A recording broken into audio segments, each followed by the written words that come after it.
रुक्मिणीच्या मंदिरामध्ये आपले वडाळा महादेव व आजूबाजूचे खेड्यातले सर्व वारकरी बंधू भगिनी सर्व तिथं आले, त्याबद्दल मी सर्वांचे आभार व्यक्त करतो.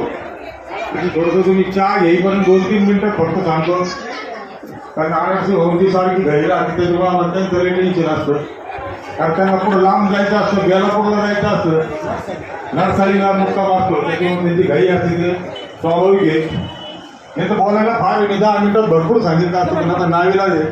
आपण हा वृद्धाश्रम जो चालू केला, हा सुद्धा मी स्वतः वारकरी आहे.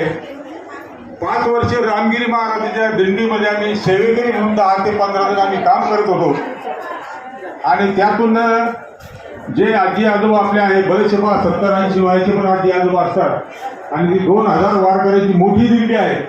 त्यामध्ये बरेचसे आजी आजोबा थांबतात. त्यांच्या सेवेसाठी आम्ही 10 ते 12 जणांचा आमचा ग्रुप असायचा आणि आम्ही त्यांची सेवा करायचो. सेवा उदाहरणार्थ इथून राहुरीला जर दिंडी जात असेल तर रस्त्यात जे आजी आजोबा थकतील त्या आजी आजोबांना उचलायचं, ट्रकमध्ये टेम्पोमध्ये टाकायचं, पुढं 20 ते 25 किलोमीटर त्यांना जागेवर चहा नाश्ता जेवण द्यायचं. आणि त्यानंतर राहुट्यावर गेल्यानंतर जे आपले 20, 25, 30, 40 आजी आजोबा जे थकलेले असायचे त्यांना जागेवर तिथं मग औषधोपचार करायचा आणि त्यानंतर त्यांची सेवा करायची. उदाहरणार्थ हातपाय दाबायचे, मालिश करायची. आणि त्यातून बरेचसे आजी आजोबांचे दुःख आम्हाला जाणवले. आणि वयाच्या 55व्या वर्षी मी दिंडी चालू केली. 60व्या वर्षी आम्ही थांबलो आणि या 5 वर्षांचे आजी आजोबांचे दुःख आम्हाला जाणवले.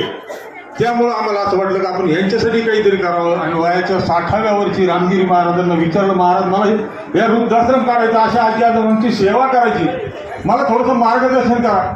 त्यांनी एकाच शब्द सांगितलं, अहो ही सेवा म्हणजे साक्षात पुंडलिकाची सेवा आहे. पुंडलिकांनी आपल्या आई वडिलांची सेवा करता करता जेव्हा पांडुरंग आली दारात अशी वीट मिरकवली आणि वीटवर तुम्ही उभं राहा, पण मला आधी माझ्या आजी आजोबांची सेवा करू द्या, आई वडिलांची सेवा करू द्या.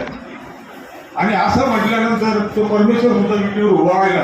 एवढी जर मोठी तुम्ही सेवा करत असाल तुम्ही दिंडीत येऊ नका, पाय ठेवू नका, दिंडीत पंढरपूरला येऊ नका, तुम्हाला विठ्ठल रुक्मिणी ह्या आजी आजोबांच्या रूपातच भेटल, हे त्यांनी सांगितलं. आणि पहिली दिंडी 21,000 रुपयाची महाराजांनी मला दिली आणि माझी दिंडी बंद केली, पंढरपूर बंद केलं. आणि त्यावेळेस मी महाराजांना विनंती केली, महाराजांचा वृद्धाश्रम चालू केलेला आहे, तर यामध्ये मी तर पंढरपूरला येऊ शकत नाही, दिंडीत येऊ शकत नाही, मी ही सेवा केली तर तुम्ही इथं या. आणि तेव्हापासून महाराजांनी सलग 5 वर्षापासून माझ्या आश्रमात येतात, आजी आजोबांना भेटतात. आजी आजोबांना समाधान वाटतं. नाही जाऊ शकत तर तुमचे पाय धुळं आमच्याकडे लागले तर आम्हाला समाधान वाटतं. हीच फक्त आमची अपेक्षा असते. म्हणून प्रत्येक दिंडी चालकाला आम्ही सांगत असतो, आमच्याकडे या.